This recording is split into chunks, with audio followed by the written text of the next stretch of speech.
Well. Beautiful people, best damn nation. It is Wednesday, and you know what time it is. It is the Best Damn Wrestling Podcast. I am your humble host, Brian Renegade, and with me, I have the best damn crew. First of all, let me introduce the one and only entrepreneur of entrepreneurs. He is Beyonce's real baby daddy, the genie of the Best Damn Wrestling Podcast, the dawn of the Best Damn Wrestling Podcast.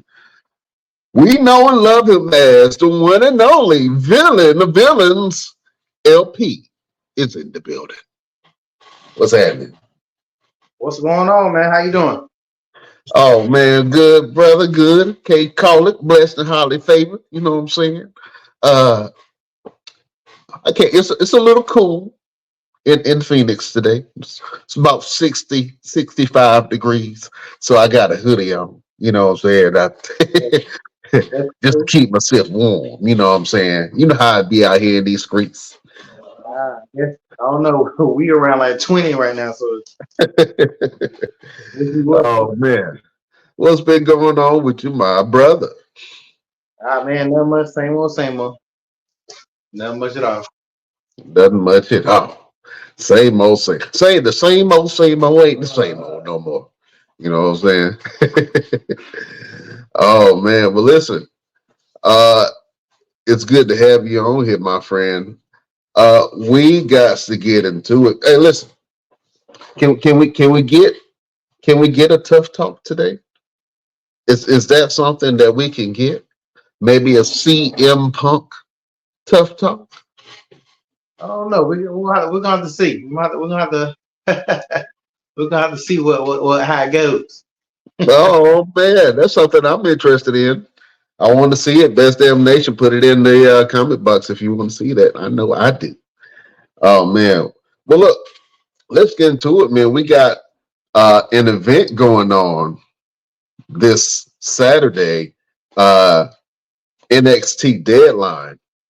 I'm actually excited for it. NXT has been firing on all cylinders, man, and I know you are not a big NXT guy, but you got to definitely notice some of the talent that's coming up from NXT. Mainly that's been jumping over to the main roster. I see IE, Dragon Lee, also Axiom. Both of those guys are NXT originals, and they just came up to main roster on SmackDown. They had a knockout, drag out fight the last time that they wrestled on SmackDown, man. So it's pretty interesting. I think this is NXT's version of Survivor Series. Now that they took the whole War Games thing away from NXT, they have this thing called the Iron Survivor Challenge, which is interesting. And it has some wrestlers in there. They're competing to see who is going to be the next challenger for the NXT title. In the men's Iron Survivor Challenge, you have Dijak or Dijakovic, or you probably remember him from Retribution. You know, the guy from Retribution. I don't even remember his name from Retribution. It was it was something whack. I didn't really catch much for it, but Dijak has been a really great wrestler. I've seen him wrestle live, man, and he can go, man. And so I'm waiting for him to kind of, you know, get his bearings and for his character to kind of take off. But he can be a real threat, man, if he's booked and has some really good and interesting storylines. So you have Dijak, you have Tyler Bates, you have Trick Willie, my boy Trick Williams, and you also have Braun Breaker in that match, man. So I'm interested to see that. I know you're not too familiar with everybody and their wrestling styles, LP, but who do you think is the breakout star in this match between Dijak, Tyler Bates, Trick Williams, and Braun Breaker? Well, I know Brian Breaker is probably the main person that I can see just possibly could do something when he move on to main roster. Uh, but yeah, I guess I have to go with him because I'm not that familiar with other people. Chef, Yeah. maybe. Well, look, everybody, the chef is in the kitchen. Chef Showtime just joined us and graced us with his presence. Chef Showtime, say hello to your beautiful subjects. How you guys doing? How you guys doing? Oh man, we good, Chef. Man, it's good to see you, brother. We were just talking about WWE NXT's deadline that's coming up. That's the next premium live event happening on this Saturday up in Connecticut, man. And we were just talking about this Iron Survivor Challenge. Dijak, Tyler Bates, Trick Willie or Trick Williams, and Braun Breaker, man. And I was asking LP who do you think is the breakout star in this match. Of course, Braun Breaker, who was the former NXT champion, man. He's definitely the standout to win this thing. But who do you think is the star that's on the horizon from this group? Braun Breaker and Trick Williams. Yeah. LP, have you not heard Trick Williams' entrance? Yeah, I've heard it. Yeah, I mean, I'm familiar with him a little bit too as well. So yeah, yeah, a little bit. Do you not enjoy when he comes out and the whole entire crowd yells, "Whoop that trick"? It's all right. Man, I think Trick Willie got probably one of the best entrances in NXT right now. And NXT has some really dope entrances for some of their wrestlers, man. But I love Trick Williams' entrance, man. I always get, a little hype on his entrance, man. But yeah, that's so actually out of this match, I want to see Trick Williams evolve and come out of this. And I think that he if you strap a rocket onto his back, man, he can be a really good wrestler. He has a Booker T style in the ring, so he does a lot of Booker T moves. You know what I'm saying? But I think that Trick Williams got what it takes, man, to be able to go to that next level on the main roster. And he was in Carmelo Hayes' shadow for a little bit, but now he's kind of stepping out, and the fans are gravitating towards him. And Carmelo Hayes is kind of lost in the wind right now. He has a match on this card as well. So if we had to put our money on something, I think you guys taking Braun Breaker. I'm going Trick Willie in this match. You know what I'm saying? Whoop that trick. Whoop that trick. We also have the women's Survivor, not Survivor Series, but the Iron Survivor Challenge, with Tiffany Stratton, Fallon Henry, Last Legend, Kalani Jordan, and Blair Davenport. I wasn't really too familiar with a lot of these women's styles, but I definitely love Fallon Henley's her style and her country roots that she's attaching to her character. I love Tiffany Stratton. Tiffany Stratton is the star, and she just got christened by Charlotte Flair, saying that she is going to be the next up in the WWE. Last Legend right now, she's in a group, the Metaphor. And did you guys not see her pick up Otis' big ass? Otis is all of about 300 pounds. She had it was a mixed tag match, and with the Alpha Academy and the Metaphor. And Otis was in this match, and it was a situation between Lash and Otis. Well, I think Otis is kind of hitting on Lash, and Lash is like repelled from him. But Otis went against the ropes and tried to jump on him, man, and she caught him. Collar slammed him. It was almost Bianca Belair-ish. You know what I'm saying?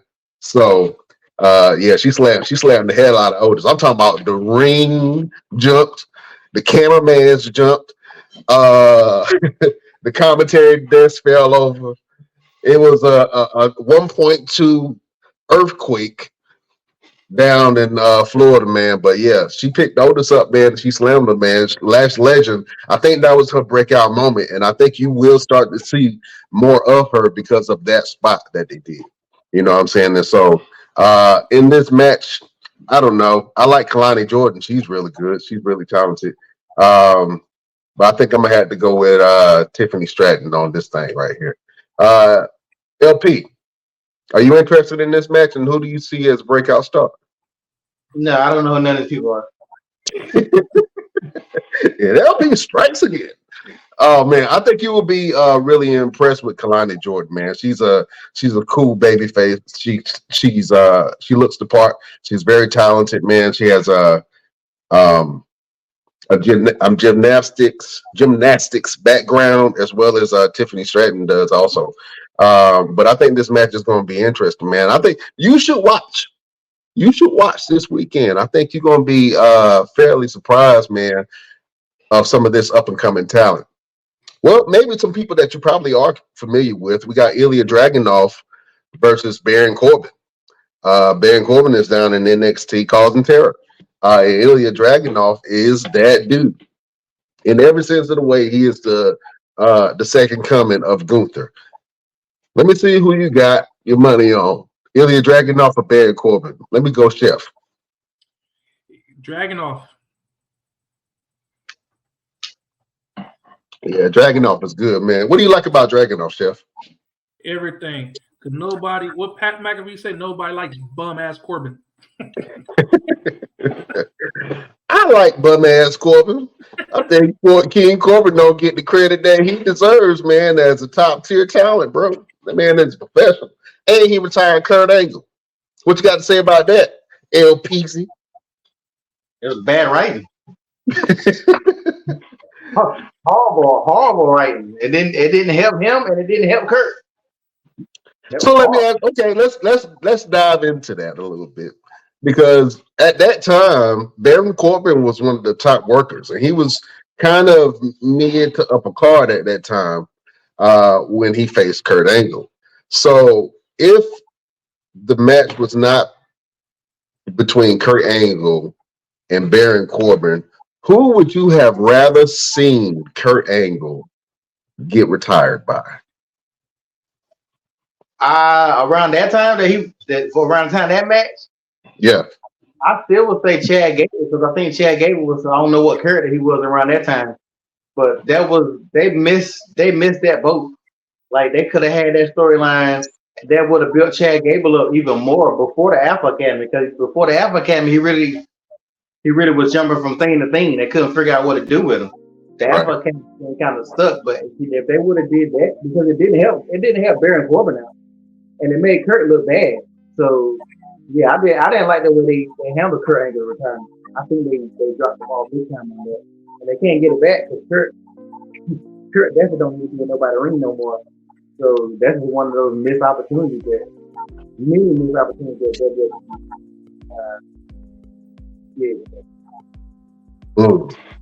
Well, it's interesting, man. We have this new wave of generation of young wrestlers, and the older wrestlers are kind of starting to phase out a little bit.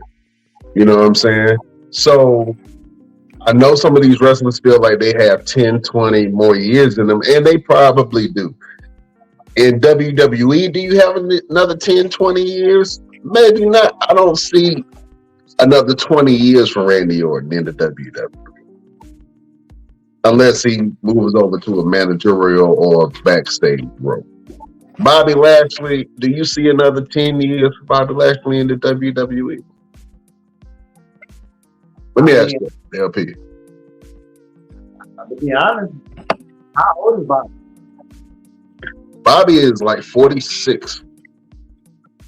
Yeah, I think Bobby still goes pretty good. He at 46, he don't look like he's falling my way when he has his matches. I don't necessarily say 10 years, but I can't say that I don't see 10 years. I definitely don't see 10 in Randy just because Randy's health issues. But Bobby ain't got no health issues that I know of. You got to look at guys like Ric Flair. When Ric Flair came back around the Evolution time, he was putting on some good damn matches. And I don't know how old Rick was. Rick had to been, I know he was over 40. No, I don't know how old he was. But I know damn well he was over 40. He probably was over 50. When he was getting tag belts with Batista, he was having. Yeah, he was over 50 at that time. Yeah, he was like at least 55. I want to say. with his retirement match with Shawn Michaels.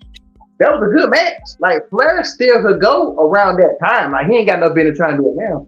But I would like to know how old Flair was when he had that match with Shawn Michaels, because I believe he damn near probably had to be about 70. So I think he should have stopped with that match. And I think a lot of wrestlers, man, at certain points when something is so good, I know you have the urge to come back, but I thought that the Shawn Michaels send-off to Ric Flair was so beautifully written, man. There was so much emotion and passion in that whole match, man, that I think that Flair probably should have stopped right there. And you know what I'm saying? And honestly, those are my kind of last memories of Flair in the ring with that. But now he's getting back in, just like, you want to keep on going. Thought you were going to stop. Yeah, no wrestler really retired. Like, no wrestler. I can't think of a wrestler who really retired and didn't try to get back in the ring. Like, I think we talked about it one time before. Nobody has had a perfect retirement match. Michaels had a perfect retirement match. He messed it up, came back. Ric Flair had a perfect match. He came back. Undertaker. The Rock still not retired. Taker. Yeah, I guess did he really have a retirement match? He just had a match and he just said he was done, but he still came back. Big Foley came out of retirement. I don't know how many damn times. Stone Cold was just wrestling KO. What, 2 years ago? Last year, yeah. No wrestler has ever had a full retirement and never came back that I can think of. RVD, he still does indie. Edge, Christian. Like, even back in the day, Bam Bam Bigelow and the boys used to pop up every now and then, or Savio Vega literally just showed up. And he's still doing it. Like, is there Savio Vega? Yeah, man. Is there a such thing as retirement in wrestling? I don't think so. Okay. Well, look, let's go out to the Best Damn Nation, man. We got some comments out here. This was referring to when Lash Legend picked up Otis' big 300-pound ass and scoop slammed him in the middle of the ring. I think that was Lash Legend's breakout moment. Yeah, she slammed him, and then she put in here, the ring rocked. The ring definitely did rock. Bedrock. Yeah, that was pretty big. Also, let's go over to this comment right here, man, from Facebook. It says John Cena. I think that's in reference to who should have retired, Kurt Angle. And I think a Kurt Angle John Cena retirement match probably would have been a better fit. I know a lot of people would have enjoyed John Cena versus Kurt Angle in Kurt Angle's final match. It made a lot of sense. And I think I wish that Kurt Angle could still go. Like, I wish he had like one or two good matches still in. You know what I'm saying? But he does not. You know what I'm saying? Older guys, when they have some neck issues and then they go bald, they just look like Ninja Turtles, man. He just has a really strong neck. Same thing with Steve Austin. Kurt did too many drugs. That's why he can't. That's why he did a lot of drugs. I still can't believe how many drugs this man did, and how did he survive? How do you take 70 Percocets? How do you take 70 Valium in a day and live to tell the tale? Just like a crackhead can smoke 20 crack rocks in a day and survive. 40 crackhead. Yeah, that is crackhead-ish. I would have to say. Oh man. Listen, it's something that I saw that I gotta address, and I want to ask you guys this question. So I just saw this video online, and I didn't have the opportunity to download it so I could show you guys, but it was a video of Dwayne "The Rock" Johnson and his ex-wife. They were walking out of the White House. Inquiring minds want to know. I heard on an interview that The Rock said that the White House was really considering him running for office.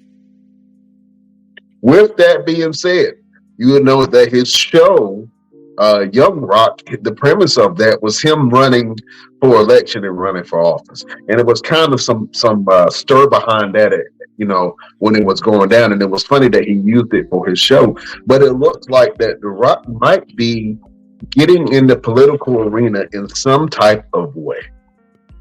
Maybe it's to promote his brand, the XFL. You know what I'm saying? It just makes sense.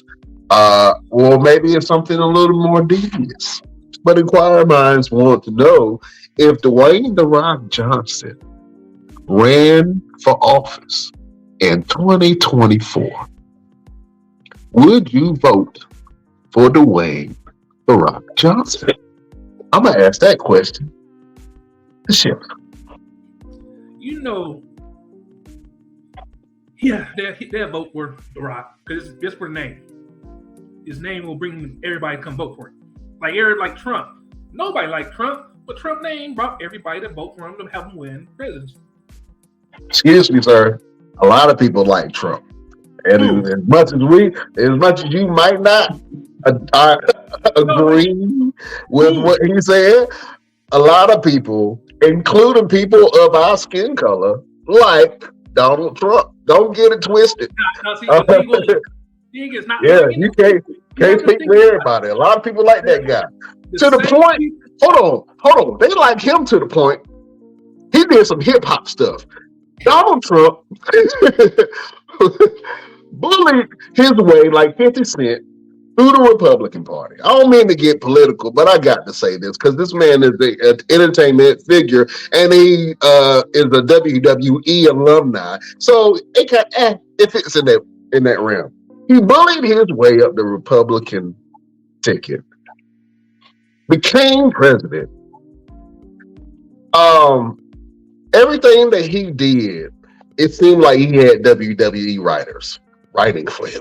It's like if you took the WWE writers and say, "Hey, I want you to write the craziest script for 4 years long, a storyline for 4 years, and then have all the side quests that LP was talking about that Cody is on."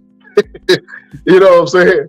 This man got indicted, possibly can serve prison time, but he is still the lead runner for president of the United States for the Republican Party in the next election. If that ain't storyline, I don't know what is. I don't know what is. That's called hornswoggle. Hornswoggle. Listen, that is very interesting to me. But if it's Donald Trump versus Dwayne "The Rock" Johnson, The Rock. LP, who you voting for? I probably ain't voting at all. I don't want no part of making that decision. But I'm hoping it don't come down to that. But in this world, who knows? I mean, never know, bro. You never know. It could. To be honest, it doesn't even matter what his platform is. People gonna vote for the person. Nobody votes for Donald Trump because of his platform. When people voted for Joe Biden, they didn't really vote for Joe for the platform. They were just trying to get Donald Trump out. Now Joe sucks too. So it's like Joe need to step aside and let somebody else come up. He had one job and he accomplished that job. He got Trump out of office. Now Joe, you suck too. So go have a seat and let somebody else start fresh. But yeah, people don't vote. I mean, hell, Stone Cold might be able to run for office. He might. Hell, CM Punk might be able to run for president. And you really, people now just don't vote for what the platform is. They vote for who it is. And if The Rock is for president, I can't say that he won't win. I can't say that he won't win either. And that's the crazy part about it. You know what I'm saying? Because he just might. He just might squeak it off. I mean, think about this. If you You got to think that Dwayne "The Rock" Johnson will be political. He will be tough in a lot of areas. But I would want to see him as I think he would have the type of charm that Obama had. But I think that he would be fair in a lot of situations. Now, we all know that, president really don't run much, but it's the powers to be and the money behind it. But we all know. But if you needed a perfect representation of a wrestler that can be in politics, and you had some wrestlers that were in politics. Jesse the Body Ventura, transitioned really well into politics. Kane, Glenn Jacobs, he transitioned really well into politics. Who else? I know it's somebody else, and it's on the tip of my tongue. But I think that if Dwayne "The Rock" Johnson, or even better yet, if Cody Rhodes was to run for any kind of office, I guarantee you that Cody would win. Cody not winning no president. He might win a damn small office. Cody Rhodes is not. I think he win the presidency. I can see if Cody Rhodes decided. Cody could be the mayor or some shit like that. He can't be y'all be giving Cody too much damn credit. Cody is not The Rock. The Rock at one point in time was the biggest movie star on the planet Earth. Everybody knows The Rock. Let's be honest. Everybody knows The Rock. Everybody does not know Cody Rhodes. You got to be a wrestling fan to know Cody Rhodes. My daughter don't know who the hell Cody Rhodes is. My wife probably had who's Cody Rhodes? Ask them who The Rock is. Nah, Cody might win the presidency of wrestling. But I think if Cody ran for office, Cody's not that guy. Cody has the wherewithal, and I think that he could get along with both parties and try to find a common ground. I think that if Cody ran for any kind of office, that I don't think that he would have a hard time winning that. The mayor or the governor, yeah. Mayor or governor. Let me ask you a question. Best Damn Nation, what wrestler do you think right now on any roster, AEW, Impact, WWE, what wrestler do you think would transition really well into politics? You know what I'm saying? So we just talking about Dwayne "The Rock" Johnson. He just had a meeting with the White House, man, and maybe, just maybe, he's thinking about it. But I want to see what you guys think. The debate with The Rock will be the funniest debate ever. You said what? The debate, how they do the debate before the president, before they announce the president. Mm-hmm. Whatever. This will be fun. The Rock gonna stop him in the middle of their sentence. Like, I can hear him say, "It doesn't matter what the fuck you say." And go on this shit. And we will later smack up down this old Russia's candy ass. If you smell. Yeah, I can see that. I can see that. I always thought Vince McMahon was gonna run for president. I think Vince, if he would have flipped, Vince could have been president before Donald Trump if Vince would have went for the president. You know what, though? Vince, and listen, do not, and you made a great point, but do not sleep on what you just said, because I 100% believe that Vince McMahon helped Donald Trump gain his presidency. Because if you think that's far-fetched, do you not know that Linda McMahon was in Donald Trump's cabinet? Do you not know that Vince McMahon has given millions of dollars to the Trump campaign? Oh, yeah,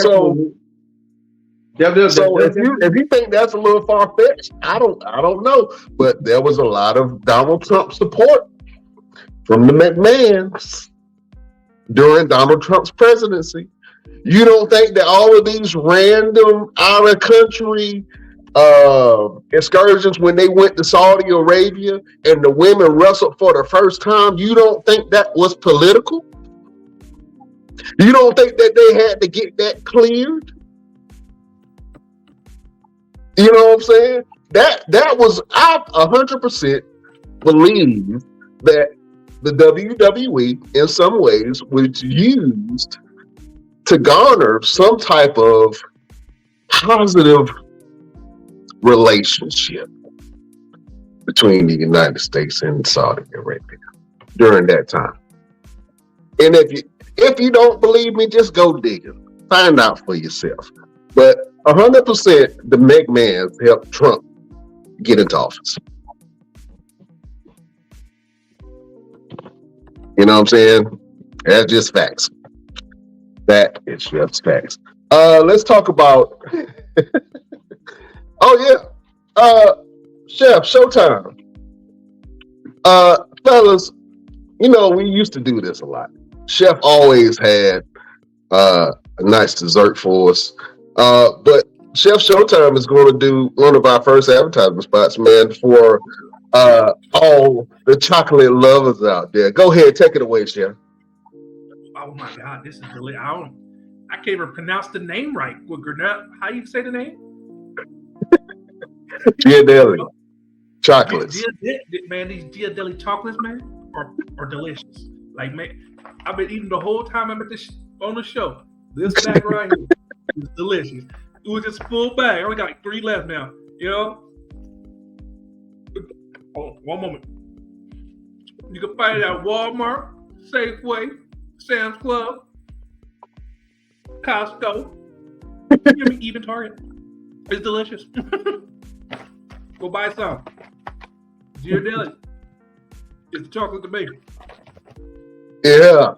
There you go, Chef. Hey, listen. Quick question, man. What kind of recipe would you use there? Like, I would use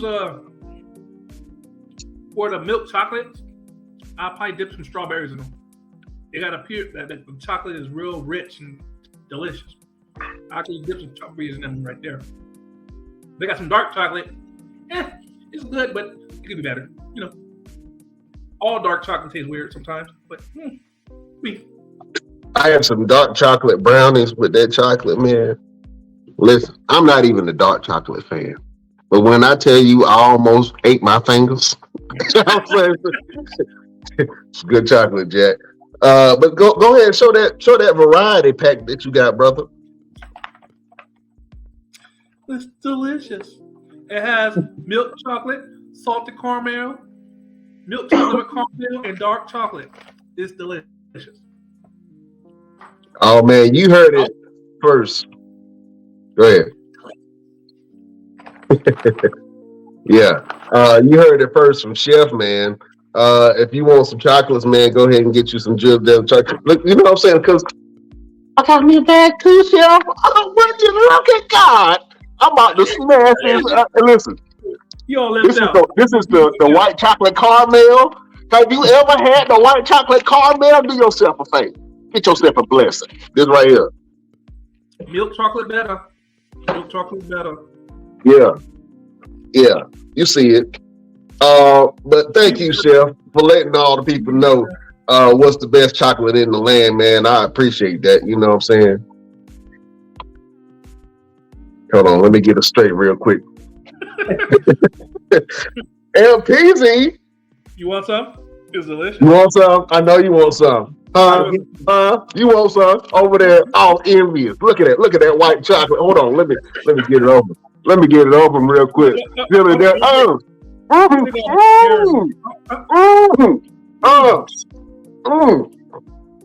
know you want to. Y'all gotta do 200 sit-ups. It's okay. It worked. I'll do it. Man, my bag almost empty, man. It's delicious, man. Go get them. Go get them. Oh man, that was a sweet moment from your boy, Chef Showtime. Hey, listen. Matter of fact, while I got you on here, LP, I gotta bring another member of the Best Damn Crew on this thing. He decided to grace us with his presence. In the dark alley, this man can either save your life or rob the shit out of you. He is the grappler of grapplers. He is the green-eyed bandit. He's your mama's favorite wrestler. And he can whoop your daddy ass, Mr. Everything, Victor Andrews. Yo, what's going on, everybody? What up, Best Damn Crew? What up, fellas? What's happening? You missed it. Oh man, Chef just showed us some of this Ghirardelli chocolates, man. We got the white chocolate over there, and he got the multi-pack. You got the both of them. LP over there, all chocolate in this. He ain't got no chocolate over there. Chocolate less. Yeah, none. Well, I'm telling you. You see how they do us, LP? They ain't trying to share with the boys. Oh man, Chef got the variety pack. I got flavors. You know, I got salty caramel. I got regular caramel. Then I got some chocolate and some dark chocolate. It's Oh man, we'll get y'all some of that. Hey, listen, Mr. Everything. LP mentioned something, right? He said after eating all that chocolate, y'all gonna need to do some push-ups, some sit-ups, and all that stuff. And we know that you are the fitness guru in this thing. I know I got to lose like a good little, not 25 pounds. I got to lose 25. You know what I'm saying? I got to get at least 2 of my abs back. So I want you to give us some tips on weight loss if you want to lose weight and gain more muscle. You can give us 5 facts, and you can go ahead and take us into our next thing, man. Our friends and Nature Made is going to sponsor this minute right here, but this is the Nature Maid's Minute. All right, this is Mr. Everything with your Nature Made Minutes. You guys want to lose weight, stop drinking water. Water adds weight to you. You don't know, you know today. If you're going to drink water, add electrolytes to it. It's going to replenish the sweat and things that you are going to excrete out of your body as you're working out. Stop thinking that cardio is the answer. Cardio is not the answer to losing weight all the time. It all depends on it. Stop drinking water, bro. Stop drinking water. We seen that. Cardio is not always the answer for everyone, okay? If you're not used to running, your bones will hurt, your body will hurt, and you will hate working out, and then you will give up. So stop thinking that you're going to need to do some running and all that jazz. Just do something like boxing. Boxing is a really good cardio workout that you can utilize to lose weight, and you will learn how to kick somebody's daddy's ass. So there you go. Learn how to kick somebody's ass. That was the Nature Made Minute with your boy, Mr. Everything. Chef, look like he had a question. Go ahead, Chef. Question. Is vitamin water good for you? Vitamin water has its benefits, but it does not benefit everyone. One thing you have to understand, a lot of people don't realize, there are benefits to everything on this planet, but it does not benefit everybody. Like me, an example, I stopped drinking water 21 years ago. I have not had a bottle of water in over 21 years, and I do not dehydrate. I do not have any health issues. I have not been sick since then. I have not had a cold, a flu, anything. But I cannot say that for Chef Showtime or the guru up here or the Capitan up here that can do the same thing. Look at him. First of all, I got thirsty with you just saying that. You telling me you have not had a sip of water in over 20 years? How are you alive, sir? What planet did you come from? What do you drink? The sun. I came from the sun. I keep trying to tell y'all I'm not from this planet. Y'all don't want to listen to me. I don't get hot. It's cold all the time. You see, I got my coat on. It's cold. It's freezing out here. This planet is ridiculous. Yeah, you look like you from Death Row Records right now. Man, listen, look. Man, take that. Yeah. Oh man. Well, there are different things that's going to benefit different people. Some people need extra vitamins. Some people say they're going to take creatine with their workout. Stop taking creatine if you're not an athlete or a performance athlete. Stop doing it. Stop, because all you're doing is turn your body up. Your body already makes creatine. Stop adding more if you're not doing anything in terms of performance. Okay. All right. Those are some fitness tips for you to follow in our Nature Made Minute from Mr. Everything, Victor Andrews, man. Thank you for telling us that, fella. Absolutely. Oh, man. Hey, LPZ. Listen. I want to tell you guys some stories. So I've been seeing this picture floating around. There's some news that the one and only Brock Lesnar's daughter just broke her school's record for shot put. And the resemblance between her and her daddy is very striking. So I want to just show this picture. Does that not look like Brock Lesnar in the wig? Good grief. What in the what? What is the gene pool? What is that? What is that right there? Is that a human? What No. what kind of bone structure did her daddy pass on? Like straight up, I wish I had those types of genes. You know what I'm saying? Those are some strong. You cannot deny her if you wanted to. You are the daddy, sir. You are the daddy. If you ever went on marrying, yeah, you are the daddy. I just believe that Brock just went during that day and just like, fuck it, I'm gonna compete. It's just like, baby girl, you can stay home today. I got this. And he went out there and threw that shot put. He must have had her with somebody else. That's not Fable's not her mama, right? That's what I was thinking. I was like, is that Fable mama? Her mama. That's Sable's mama? Yes, that's Sable's daughter. I mean, Sable's daughter? My bad. Yeah, Sable's daughter? Wow. That's Sable's wow. daughter. Yeah, that's what I'm saying. Brock did all the work. Strong genes. He did all the work. Popped on out. Look, hey, you see my kids. I know about doing all the work. Let's move on. What was that? Let's move on. Oh man, listen real quick. I want to show some love to your boy LPZ. I'm gonna give you this chance, brother. You got another fashion show coming up. I want you to tell the beautiful people about it real quick. Yeah. So let's see.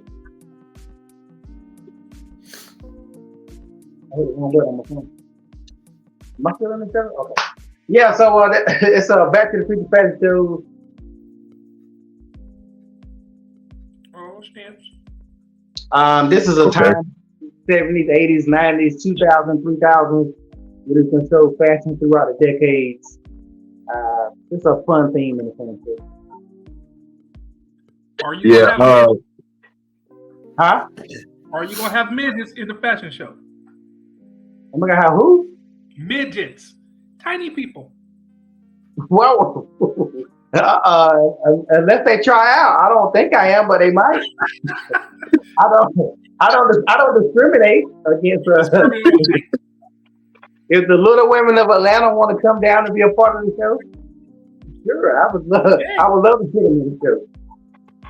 Oh man, so if left cheek and right cheek came down there, who else? Oh, Miss Juicy Baby. If she came down to the fashion show, that's the she time. did. Oh, yeah. My sure. bad. My bad. Let me take that back. But yeah, he said he don't discriminate, Chef. You know what I'm saying? All sizes, all shapes and sizes. Oh man, well, listen. Mr. Everything.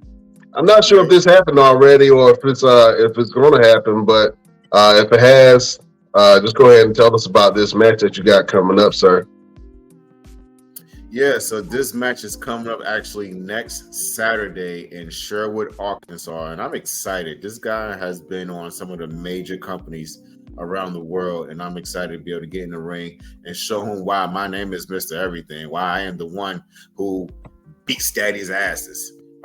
So it's going to be a great show. Lit Pro Wrestling is an extension of Chaotic Kingdom Wrestling, which is an extension of SOAR and Bumps and Bruises Wrestling Academy, ran by Sir Mo from Men on a Mission, WWE Hall of Famer. So it's going to be great, man. It's going to be exciting. They always take care of me very well.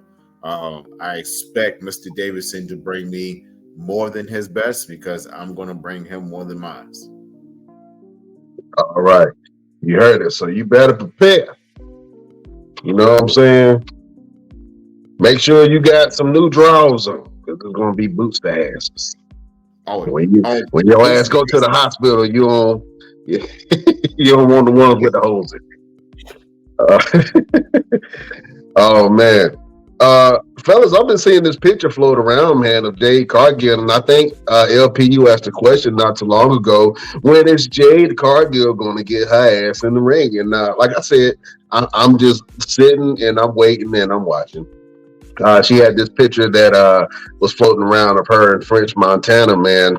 And Jade looks like an absolute star, man. I think that she won't have any problems transitioning over to any kind of entertainment at all. You know what I'm saying? And I think that she could be a possible movie star if she got some really good acting lessons and classes. And then I know that they're kind of still working on her in-ring work, and I know she still has a little bit more to do, but I think when Jade Cargill hits the scene, she's going to be an absolute star. And I would love for Jade Cargill to come out doing a Royal Rumble. I think that's a good time for her to come out. You know what I'm saying? But do you think that the WWE is holding back some of the talent like Jade Cargill? And let me ask you guys, are you ready to see Jade compete in the WWE ring? Let me put that question to the one and only villain of the Best Damn Wrestling Podcast, your boy LP. I said it from the beginning. I'm going to stand by it. They're going to fumble Jade just like they fumbled so many other stars. She's not going to be a big star at WWE. To be perfectly honest, why sign her if you weren't ready for her to start wrestling? She's been signed so long ago. Like, you can't tell me that I've seen her wrestle when she in AEW. It ain't like she no damn scrub. She know how to wrestle good enough that she's better than some of the other women. Is she on Bianca, Charlotte, on their level? No, she's not. But she's good enough that she could have been in the ring by now, at least done something. What they gonna do is they're gonna keep wasting time. They got her out here giving Nelly a little belt. She's the black eye candy. She's out doing this, she's out doing that. She's not gonna, if anything, she's gonna get tired of it. She's gonna do something else. She's not even gonna wrestle for a couple of years over there before she realized she can do something and not even have to do all that work. They're gonna fumble the bag with Jade Cargill. Triple H don't know what to do. They wanted her. You ever had something that you wanted and you finally got it? Matter of fact, you ever had a girl you really liked and you finally got her and she was annoying as hell and you was like, God damn. Yes. That's what's going on. That is what's going on. They wanted Jade. They like, yeah, she looks good. Blah, blah, blah, blah, blah. We got her. Now what we gonna do with her? You have no idea what you're gonna do with her. And that's why they're gonna fumble that bag. Watch. This time next year, you're gonna be saying the same thing. Is Jay ready yet? is Jay probably gonna have her first match? Fumble.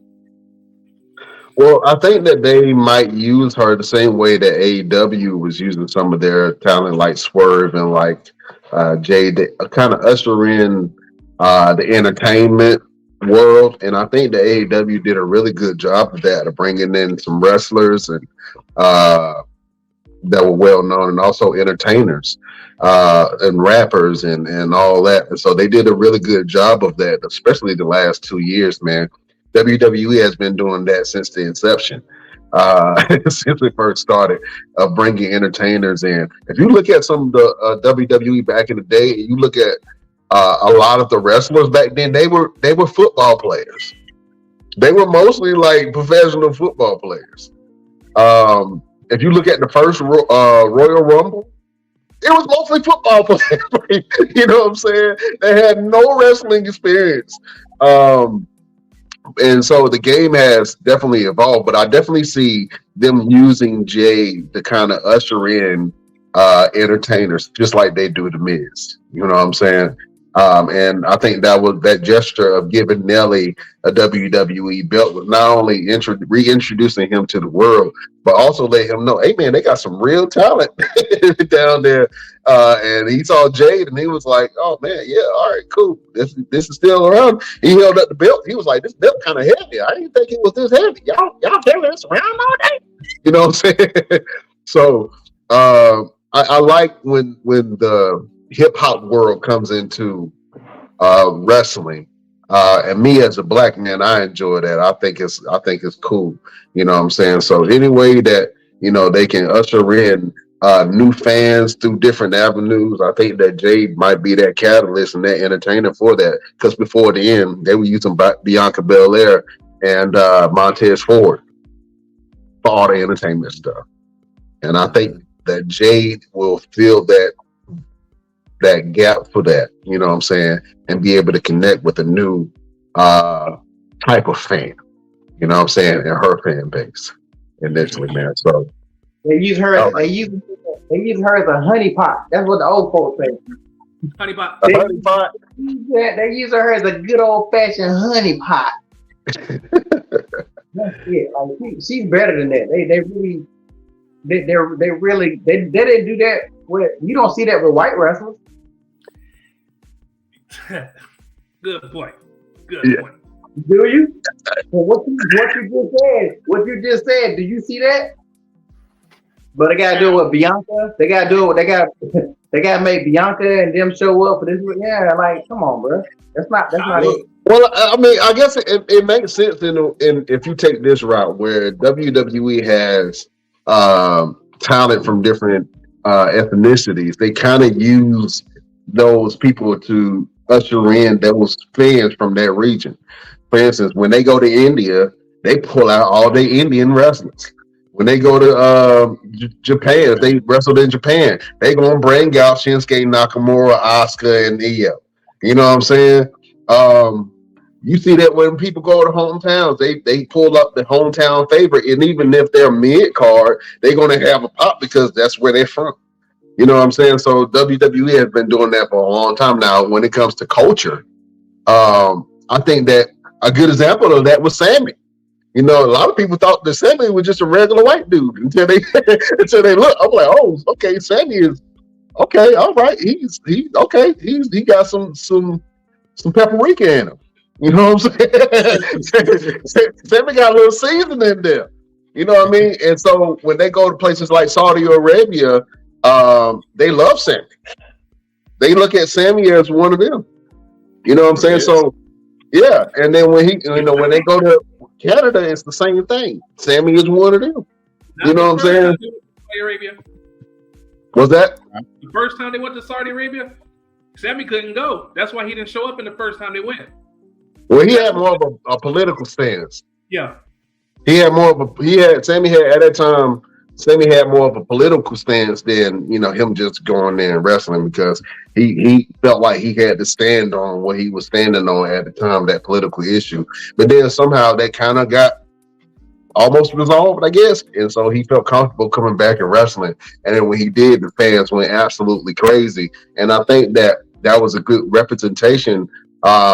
And I think the WWE is doing really good with representation. Now, if we're talking about representation in championships, I think that it's been pretty good. There's been a couple of black champions now. There's been a couple of Japanese champions now. You know what I'm saying? And they throwing out there the Latinos, with the LWO and Rey Mysterio getting the belt again. Dominic Mysterio being a champion, North American champion. I think that's definitely representation. Even not EO, even Rhea Ripley. You know what I mean? Rhea Ripley is a Aussie. You know what I'm saying? So when they go to Australia and go to New Zealand and different places like that, man, they have their own culture, language, champions there. You know what I'm saying? So the representation, I think, is really good. Do you guys feel that same way? Do you think that the WWE now has reached a place where the representation is reflective of the people who watch wrestling? Let me ask that question to Mr. Everything.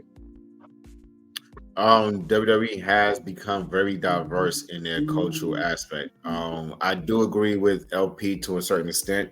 We have to remember they didn't need any white representation because they always had it. They didn't have to reach out to the white culture. They had to reach out to the rock stars, the country artists. They always had it available to them.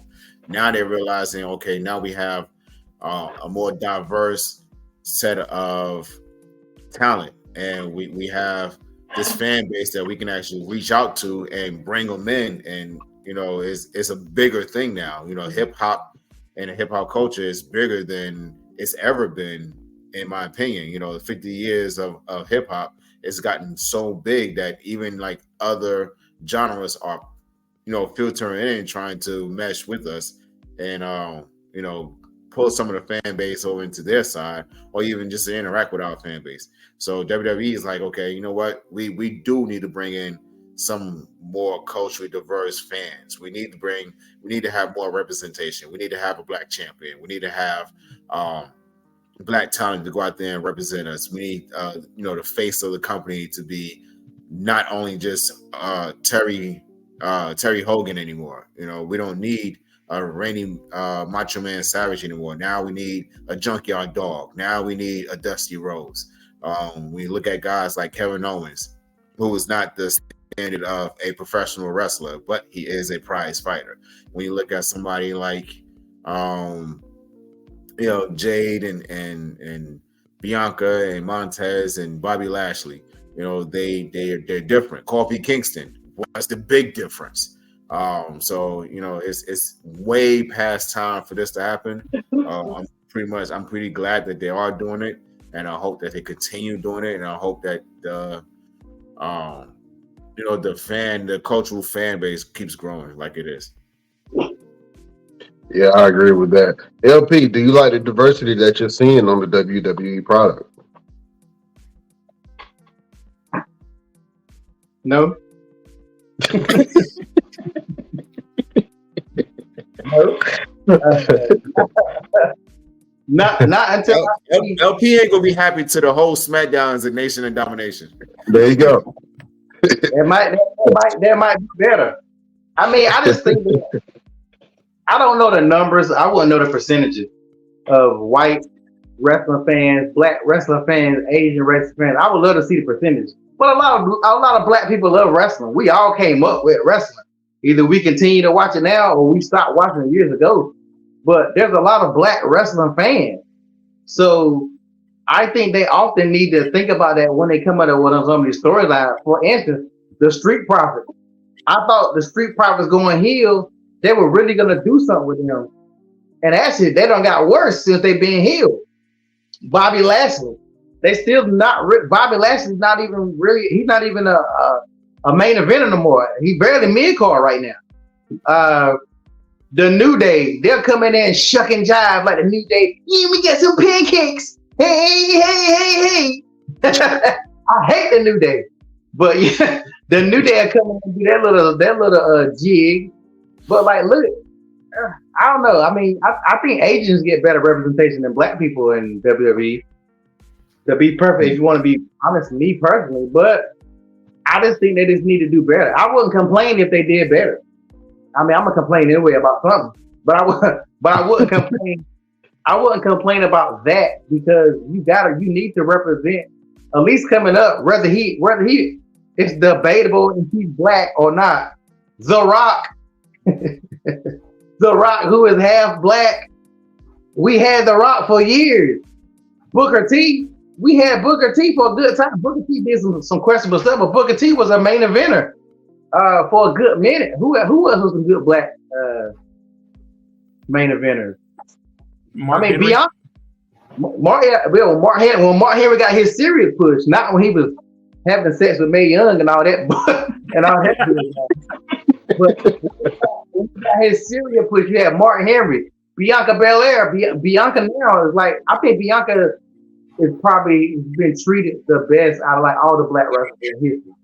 She'll be up there with The Rock, in my personal opinion, because Bianca has had that belt for a long time. Well, before she lost it, they really did a good job with Bianca when it comes to how they did that. Do they do that good with Amber Moon? Amber Moon and Naomi were two of the best females when they was wrestling. You can say what you want to say. Naomi could go, and Amber Moon was real good, but they didn't never really do that with them. Well, a little bit to your credit in what you're saying right now. Both of those women are champions in other promotions. Yeah. And what is Sasha Banks? Sasha is biracial, right? Is she black and Hispanic, or what is? I don't know what Sasha Banks is. She's black and Hispanic. Black and Hispanic, I believe. Yeah. Yeah, but Sasha called herself a black woman, so I've seen her call herself black. So they did good with Sasha at a time. But and Bailey is a woman of color too. Bailey is a Hispanic woman also. I didn't know that. Yeah. Real quick, guys, I did look up what LP was asking in terms of the percentage and demographic. And as of let's see, WrestleNomics is where I'm getting this from. And this came from 2022, so a year ago, from January to March of 2022. The WWE SmackDown had 25% black viewers, 14% Hispanic viewers, 5% was other races, and 55% was whites. And that's pretty much going down the board, where NXT had 55% white viewers, 24% black viewers. Monday Night Raw has 56 white viewers and 23 black viewers. And of course, with Impact and AEW is pretty much the same. AEW ranks highest in terms of white viewers. They have 69 on Dynamite and 64 on Rampage, where we have 17 black viewers, 17% on Rampage and 13% on Dynamite. That's interesting. It's very interesting. But the thing that I can say is that now the fan base is looking different. And even people who talk about wrestling, such as us, we are all men of color. I'm seeing a lot more podcasts of color pop up out of the blue. Go ahead. I'm Caucasian. I am not. You identify as Caucasian? My uncle is Ruckus. His name is Ruckus. I got. Okay. Oh, you identify with Coonan. That's what that is. That's what you identify with. I think he had too much chocolate. I ain't eating more chocolate. Man, y'all crazy. He high that chocolate that he be eating. Oh man. Well, listen, fellas. Hey, it's been a lot of matches going on this weekend. We usually do a match of the week. I want to get some of you guys as the nominees, and we're doing a new category. So just think about all the matches that you've seen on Raw, AEW, NXT, and SmackDown. If you watch some other promotions, that's great. But I need your nominations right now, fellas, for the Fite TV's Fight by Thrillers Fight of the Week.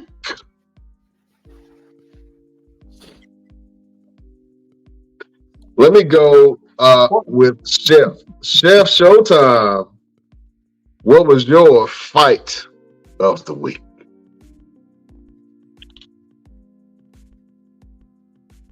I will go Bianca and Kairi Sane.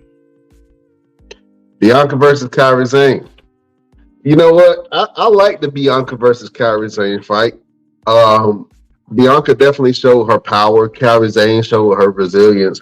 But it seemed like all of Kairi Sane's punches and kicks were so soft. It's like, it's like that. if she punched it too hard, she would break her arm or something. That's what it looked like to me. But I did like that match. I thought it was cool. I want to see Kairi Sane re-establish herself as a star. And maybe she can do that with the newly formed Damage Control. I like that, Chef. Oh man, LP, what was your fight of the week? I think that Seth Rollins and Jay Uso was pretty good. I really think that they should have gave it to Jay. Without, of course, they're not gonna do it on the damn Monday night. I would be surprised if they did it on Monday night. But I thought that was a pretty good match. I mean, I'm not a big Seth Rollins fan, but he's actually had some good matches on Monday. His pay-per-view, but his Monday Night Raw match has been better than pay-per-view match, in my opinion. Yeah, you gotta give it to Seth, man. I'm shocked. You gotta give it to Seth, man. He's definitely been firing on all cylinders. I'm just waiting for somebody to sit him out. You know what I'm saying? Because we all know he got back issues, man. So I'm just waiting for him to get set out. You know, we just found out that Wes Lee, going back to a deadline, Wes Lee won't be able to compete because he has to have back surgery. So instead of him fighting Dominic Mysterio for the NXT North American Championship, it's going to be Dragon Lee versus Dominic Mysterio, which I think that Dragon Lee might take that thing. But yeah, a lot of people having back issues, man. I just saw something that Randy said that even though you hated your boy Matt Riddle, Randy Orton said on the Impulsive podcast that it was Matt Riddle that kind of kept him going because during the tag matches, Matt Riddle would take the brunt off the punishment. And then Randy would come in for the hot tag at the end, hit the RKO, and then win the match. You know what I'm saying? So it allowed him to stay in the ring and stay with the company without getting that back surgery immediately for just a little bit longer. So if it wasn't for Matt Riddle, we wouldn't have had RK Bro, and we definitely wouldn't have had that tag team run that RK Bro had, man. So in the hindsight of things, looking back at that time period, I think that they did have to drop the belts down to the Usos because Randy at that point, so after that, he had to get his back surgery, and he was able to come back most recently, man. So keep your backs in order. You know what I'm saying? Keep your back cracked. I don't think Seth's back is hurt like he said it is, because I think if his back was that bad, no matches he done had, that dude would be goddamn paralyzed. I think he got problems, but it ain't. I think it's a work. I don't think it's that bad. It's no way. Matter of fact, I'm gonna say it's no way it's that bad. Those damn matches he been having, and they targeting his back. It can't be that bad. Like, you know, he got to be shooting stem cells or something. Yeah. He doing. That's why he laughing all the time. That's why Matt Riddle was able to do those matches.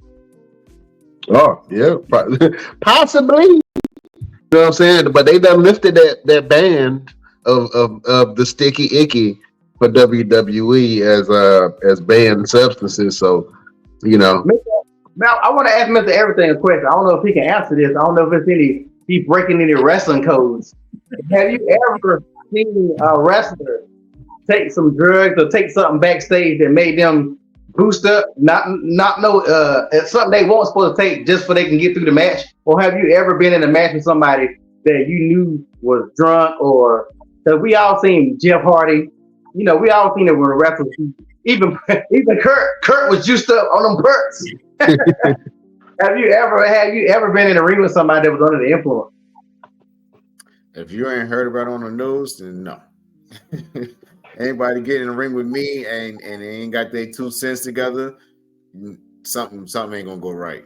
I have heard of stories of guys that happening with them, but nobody with me because ain't nobody crazy. Would you stop? If you about to have the match and it was about to start and you noticed they was gone? What would you do? Oh yeah, you got to go. You got to go home. I No, don't, but I don't care how you get there. How would you do it without everybody know what's going on? How would you make that work? Oh, I would just go in. So we talking about as far as getting in the ring, like we're Yeah, already like in the ring, or before we even leave the locker room.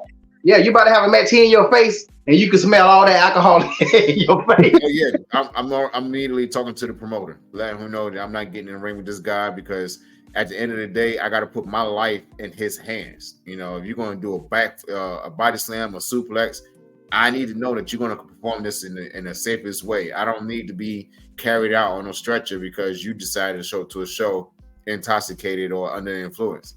So if I know, like, I want to say a couple of months ago, I was at a show and I noticed that the guy that they were going to have as a referee was like he'd been drinking. And I told the promoter, I said, yo, he's not reffing. I don't care what you need to do and how you're going to do it. He ain't reffing today. Oh, it was my first time being at the show. And I was, no, he's not reffing.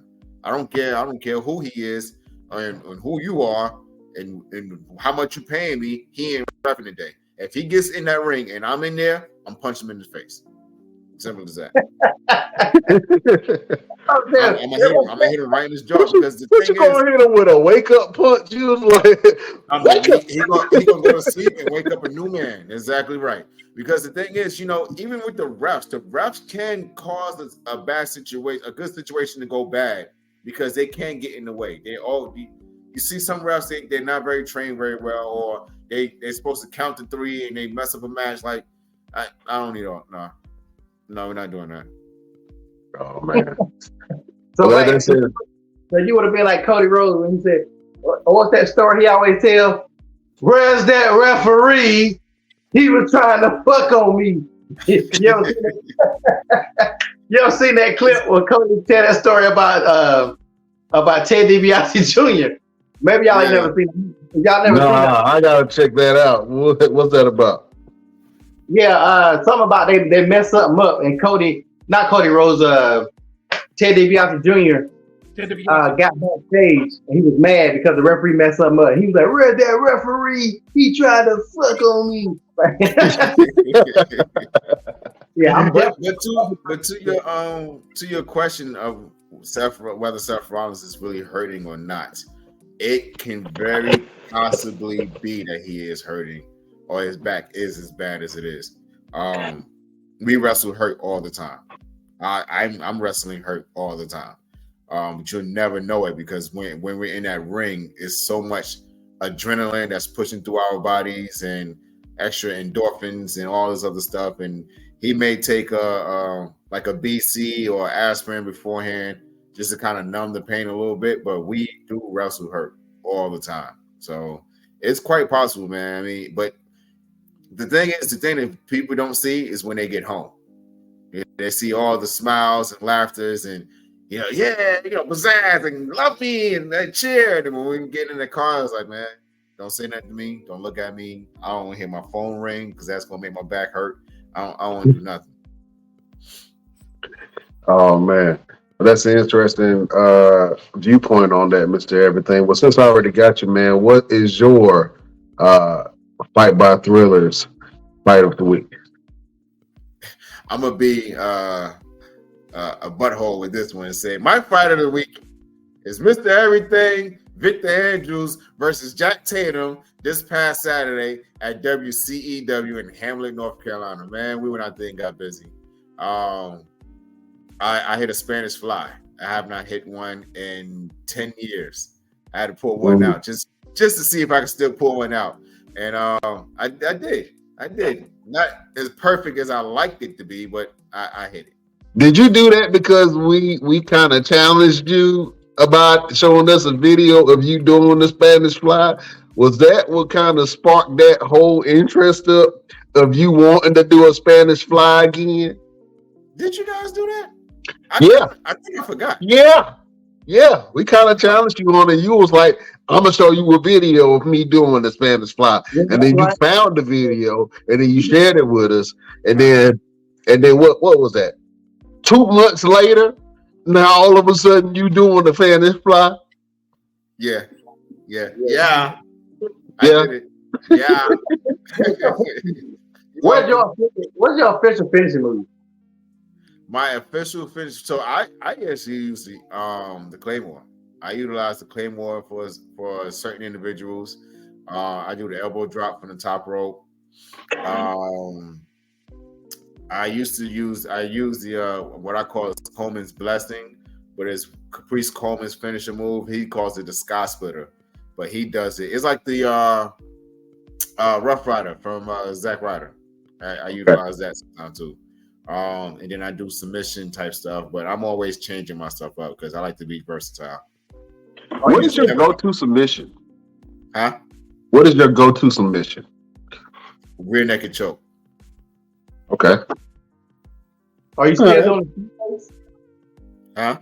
Are you still doing the stink face? Never did the stink face. I thought I saw you do that in a match one time. You never see me do that. Ain't no man got his business having his face near my. Yeah. Nope. Maybe it was the Bronco bust. Nope, you ain't seen me do that either. I don't know who you watching, but it ain't me. Hey, I'll be honest.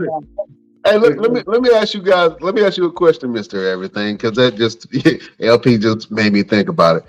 Do you guys remember that time period where Vince McMahon was making everybody kiss his ass? Yes, I do. And he would just really humiliate people in the middle of the ring, and he would really pull his ass out on live TV, and people had to kiss his ass.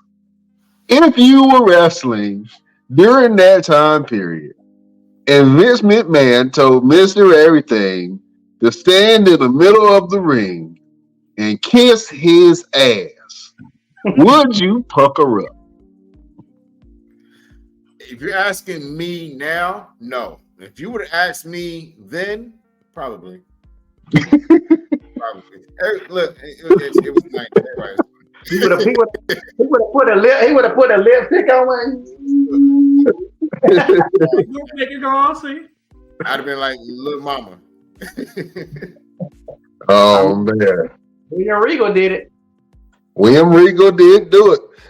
Albeit William Regal, that's not too far off from who he really is. So, you know what I'm saying? It wasn't a big stretch. You know what I'm saying? It wasn't really a big stretch for him to do that.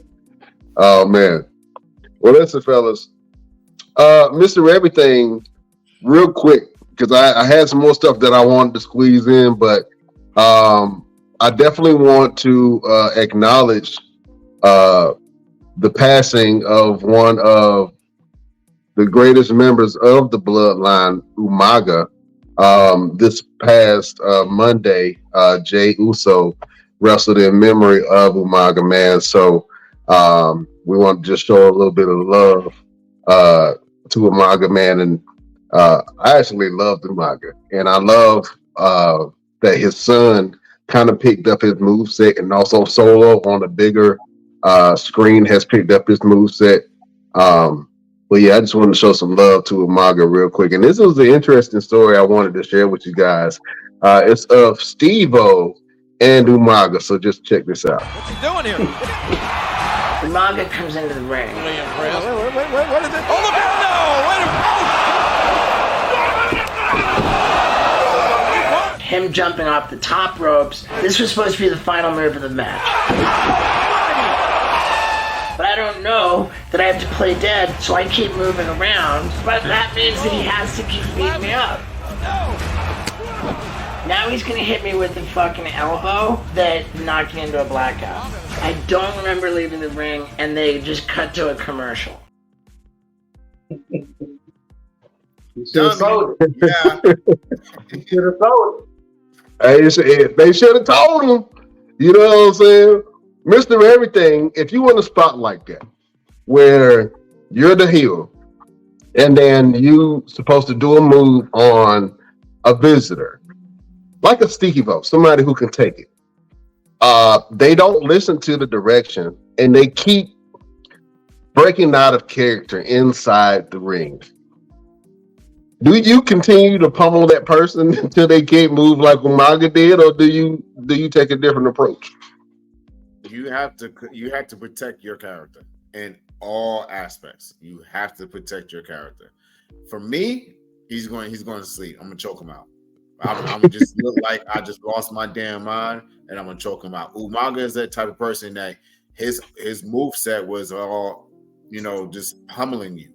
It was either punching you, kicking you, hitting you with a splash, hitting you with that spike. Me, I'm just gonna choke you out. That's my go-to, because you ain't getting up, you ain't moving, and when you wake up, we're gonna talk about it for a little while you're on your way to the hospital. Oh man, you gonna do the baby boy on him. You gonna choke him like Vin Rames did Jody. Yeah, that's right. Call your mama. Choke him out. Oh man. Well, Best Damn Nation, look, we got a big surprise for you guys coming on next week. Mr. Everything, I'm gonna let you do the honors of introducing this. But we got a special guest coming in next week, man. Some of you guys might remember from his stint in WWE. It's the one and only Austin Aries will be on the show next week. Mr. Everything, I want you to talk about the special guest, Austin Aries. Absolutely. So, ladies and gentlemen, as he stated, Austin Aries will be on the show next week.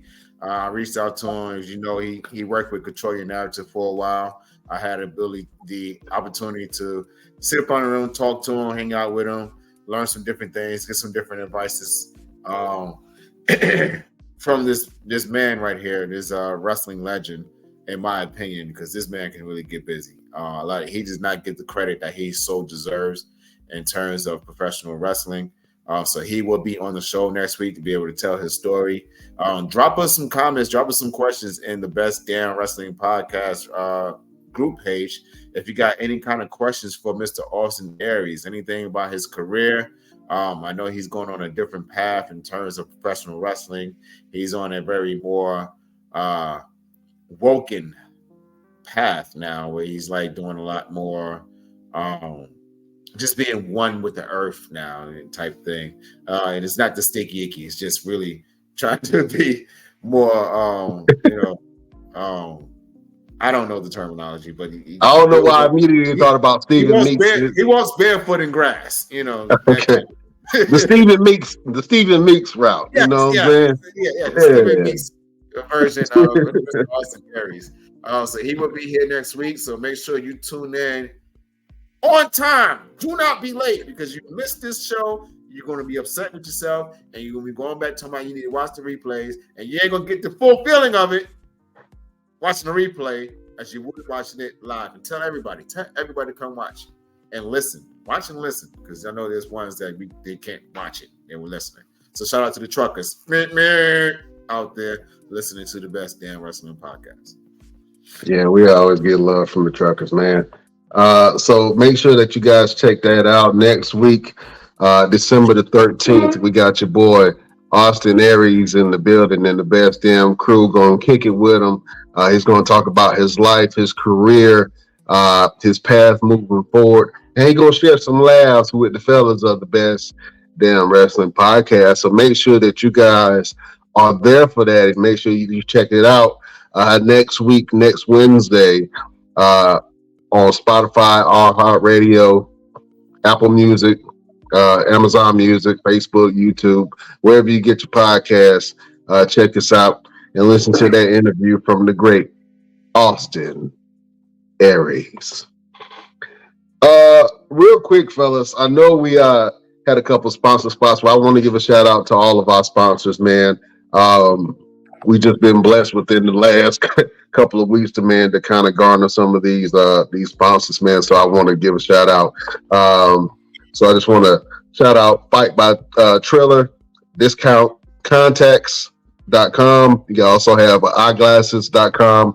Russell Stovers. We got Chef going to do another little chocolate review for Russell Stovers. You know what I'm saying? Upside app. Make sure you get your Upside app. We also have Tour Hub. That's not Pornhub. That's Tour Hub on that thing. We also not yet. I got that. That's more of an ethical thing I got to think about. You know what I'm saying? Don't do it. Okay, I'm gonna stay away from that. Stay away from that. But yeah, we ain't. Yeah, somebody gonna have to strip. That's what I'm saying. But we got Tour Hub on there. So if you want to book a tour in any of the major cities in the United States, check out Tour Hub. We also have healthlabs.com if you want to get some labs done, some blood work, whatever. Just go over to healthlabs.com. They got some information for you to check out. We also have IdleCam, which is the all-in-one vlogging camera. I actually use and love this camera, man. Oh, wait a minute. Try to do a demonstration. But IdleCam is your all-in-one vlogging camera. You guys will definitely love that if you go check that out. We also have stdcheck.com. If you feel a burning down below, go to stdcheck.com. You know what I'm saying? You never know what it might be. It might be something that saved your life. And you can, cross off everything that it might not be. You know what I'm saying? But if you feel a little embarrassed, if you are going frequently on date nights and not using rubbers, fellas, go head over to stdcheck.com, man.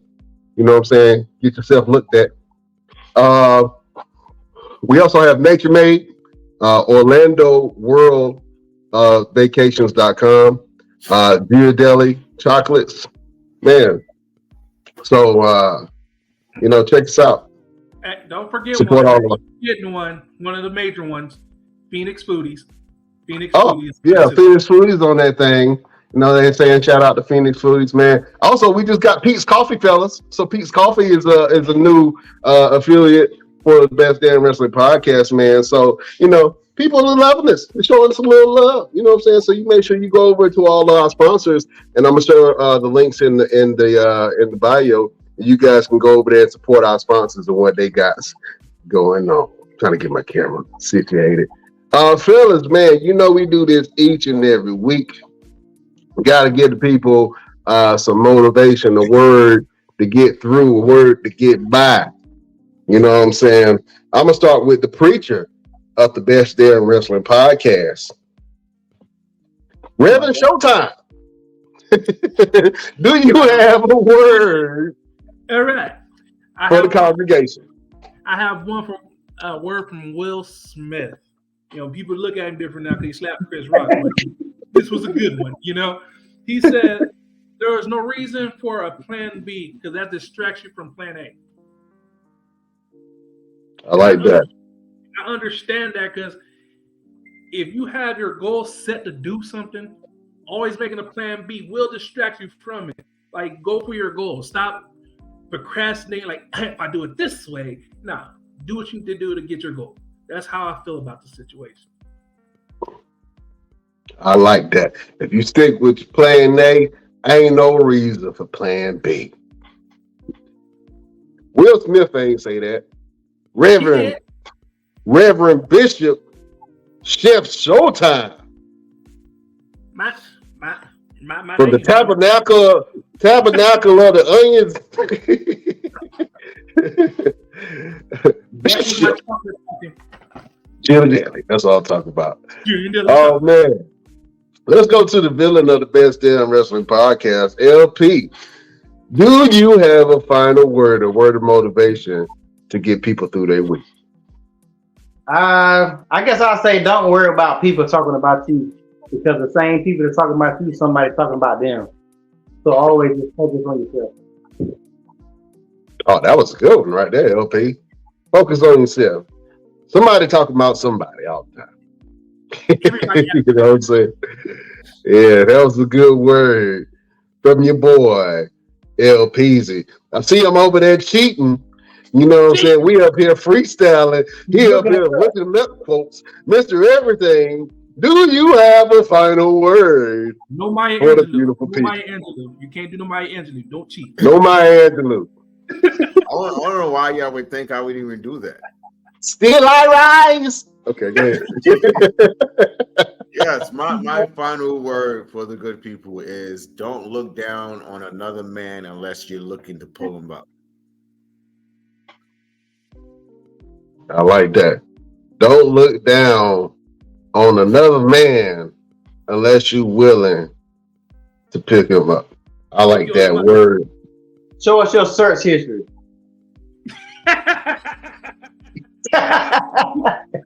So I'm gonna look that up while we get off and find out who said, you did too much touching. You did too much. Yeah, he was over there. He got 2 phones, y'all. He got one phone. Pornhub. I think I saw Pornhub over there. I saw. That was Torhub. That was Torhub. Tor. You know, you gotta get to know your sponsors. It was Torhub. There you go. Yeah, I showed Torhub some love, man.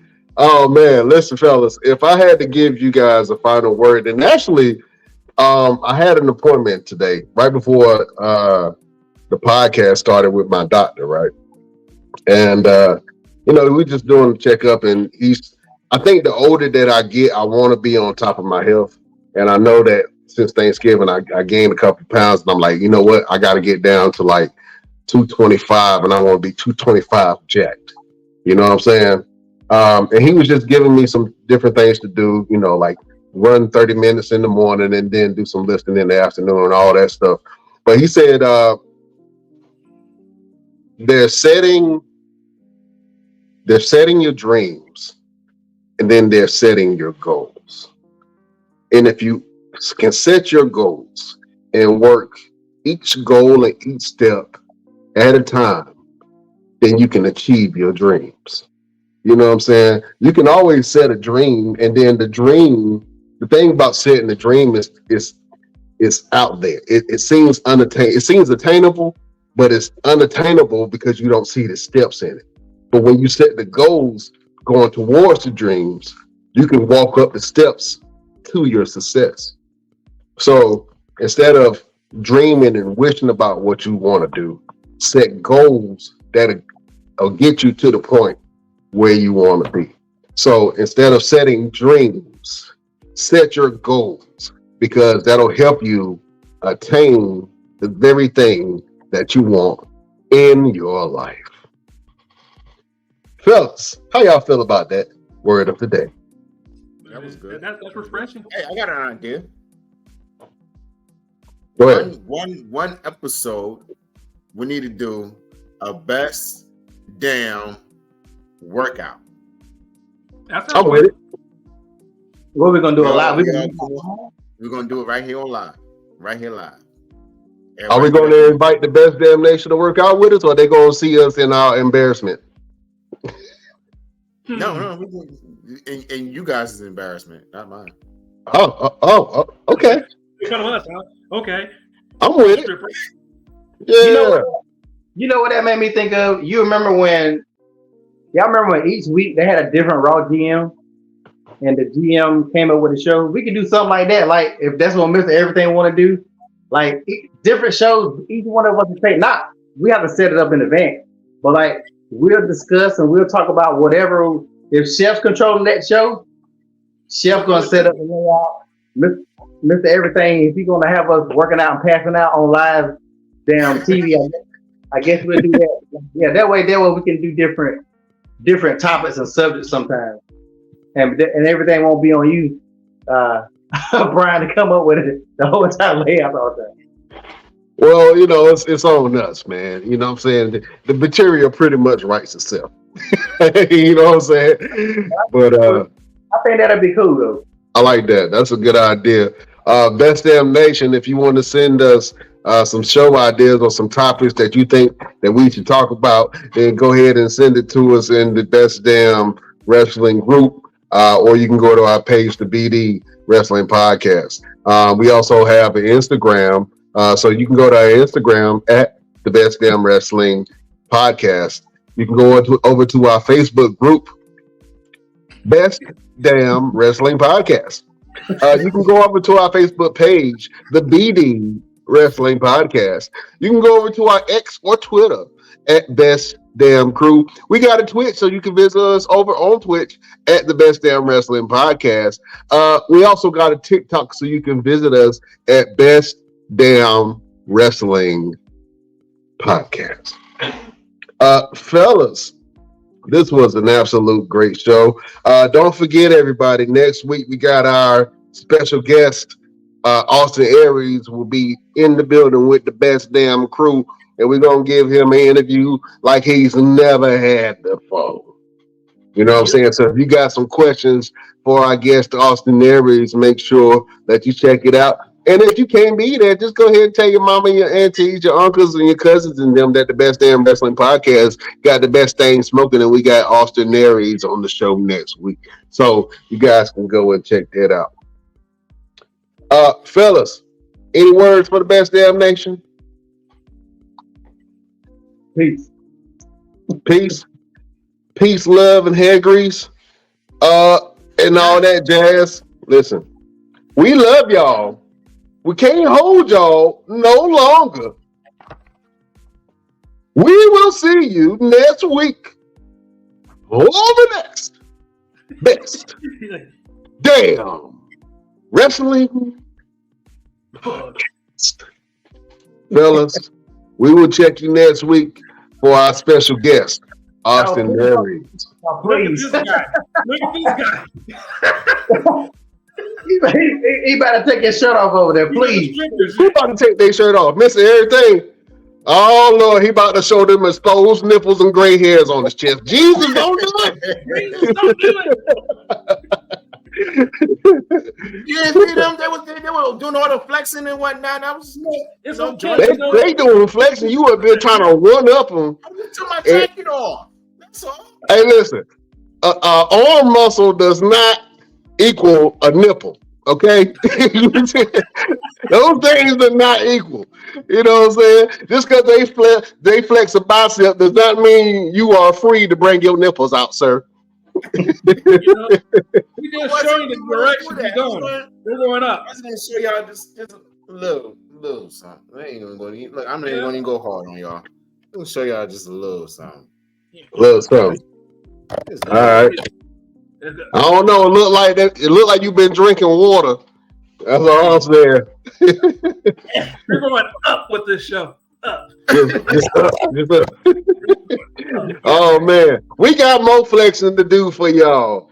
On the next Best Damn Wrestling Podcast. Beautiful people, we bid you adieu.